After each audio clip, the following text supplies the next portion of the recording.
अंतर्राष्ट्रीय मंदिर प्रबंधक परिषद की महासंगम यात्रा देश के 12 ज्योतिर्लिंग और 4 धामों की यात्रा करते हुए उज्जैन पहुंची है। ये यात्रा देश और विदेश के 120 शिवालयों के पुनर्निर्माण का संकल्प लेकर निकली है। 25 जनवरी को प्रयागराज से शुरू हुई इस यात्रा ने अब तक 9,374 किलोमीटर से अधिक की दूरी तय कर ली है। सैकड़ों मंदिरों और तीर्थ स्थलों पर श्रद्धालु भगवान शिव के दर्शन कर चुके हैं।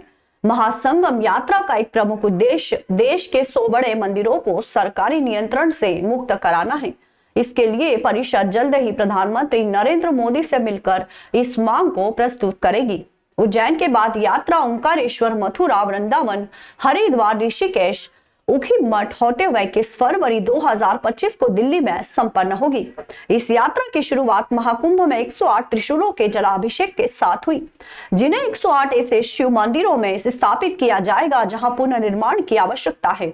12 ज्योतिर्लिंग और 4 धामों में शिवलिंग एवं त्रिशूल प्रतिष्ठा, मंदिरों का सौंदर्यीकरण, लाइटिंग, जल व्यवस्था और वाईफाई जैसी सुविधाओं का विस्तार किया जाएगा। इस यात्रा का उद्देश्य मंदिरों की महिमा पुनः स्थापित करना और धार्मिक पर्यटन को बढ़ावा देना है। आईएमपीसी के कार्यकारी अध्यक्ष राजेश यादव ने बताया कि देश के कई बड़े मंदिरों और तीर्थ स्थलों पर सरकार का प्रशासनिक नियंत्रण है, जहां एसडीएम और तहसीलदार व्यवस्था संभालते हैं। मंदिरों में दर्शन के लिए शुल्क लिया जाता है, जो 1100 से 5100 रुपए तक होता है। ये सिर्फ मध्य प्रदेश ही नहीं बल्कि पूरे देश के 100 बड़े तीर्थ स्थलों की स्थिति है। उन्होंने सरकार से अपील की है कि मंदिरों को सरकारी नियंत्रण से मुक्त कर एक स्वतंत्र समिति गठित की जाए, जिसमें समाज के प्रतिष्ठित पत्रकार, डॉक्टर, इंजीनियर, वैज्ञानिक, भारत रत्न और पद्म विभूषण सम्मानित व्यक्ति शामिल हो। इसके अलावा स्थानीय महापौर, विधायक और सांसदों को भी समिति में समायोजित किया जाए। परिषद ने प्रधानमंत्री नरेंद्र मोदी और गृह मंत्री से मुलाकात के लिए समय मांगा है। अगर समय नहीं मिला तो राष्ट्रपति से भेंट की जाएगी। यदि वहां भी समाधान नहीं निकला तो प्रत्येक जिले में डीएम के माध्यम से राष्ट्रपति को ज्ञापन सौंपा जाएगा। 10वां ज्योतिर्लिंग हमने लगातार पिछले 20 दिनों में किए हैं। कल बाबा ओंकारेश्वर और परसों बाबा केदारनाथ जो उखीमठ में विराजमान है, उनके दर्शन के बाद हम इस यात्रा को यहीं समाप्त करेंगे और 28 तारीख से एक पदयात्रा दोबारा से शुरू करेंगे प्रयागराज से, जो 13 मार्च को दिल्ली के तालकटोरा स्टेडियम में संभावित है। स्टेडियम लोकेशन चेंज हो सकती है, दिल्ली में समापन करेंगे। उद्देश्य देश में जो हमारे गाँव में जो शिवालय हैं, उन शिवालयों का पुनर्निर्माण, उनका सौंदर्यीकरण कैसे किया जाए, लोकल युवाओं को वहाँ कैसे जोड़ा जाए।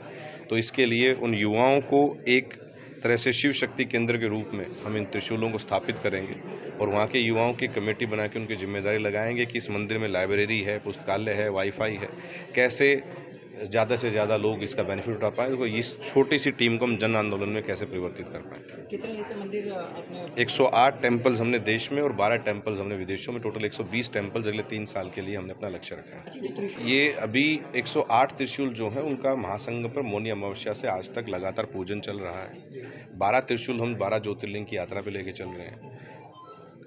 28 तारीख को सारे 120 त्रिशूल दिल्ली के लिए रवाना होंगे प्रयागराज से, दोबारा से पूर्ण स्नान करके महाकुंभ में लास्ट दिन 26 तारीख को। और उसके बाद इन त्रिशूलों को शोभा यात्रा की तरह जैसे कावड़ लेके आते हैं, वैसे उस मंदिर की मैनेजमेंट कमेटी आएगी।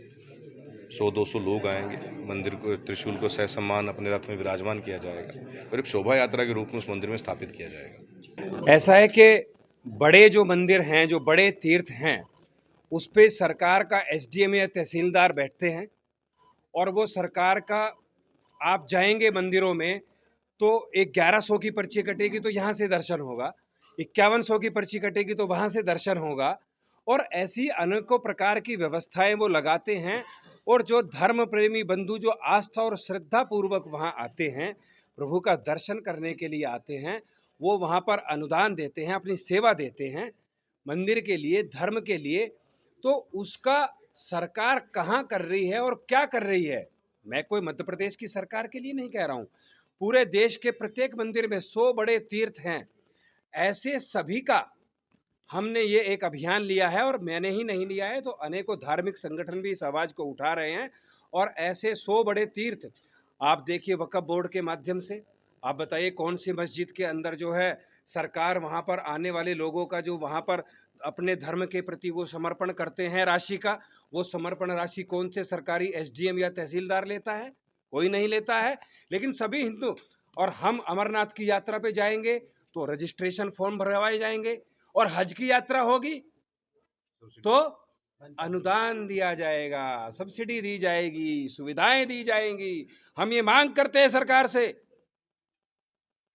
हिंदूवादी सरकार से, देशभक्त सरकार से, कि ये जो हमारे 100 मंदिर 100 तीर्थ बड़े हैं, इनको सरकारी प्रभुत्व से समाप्त करके समाज चलाएगा। पत्रकार बंधु हों, समाज के प्रतिष्ठित व्यक्ति हों, बड़े बड़े डॉक्टर इंजीनियर्स उस कमेटी में आए, साइंटिस्ट उस कमेटी में आए, भारत रत्न और पद्म विभूषण पद्म भूषण जिनको मिला है, ऐसे गणमान्य लोग, स्थानीय महापौर, जनप्रतिनिधि, विधायक, सांसद और ऐसे लोग उस समिति में समायोजित हों।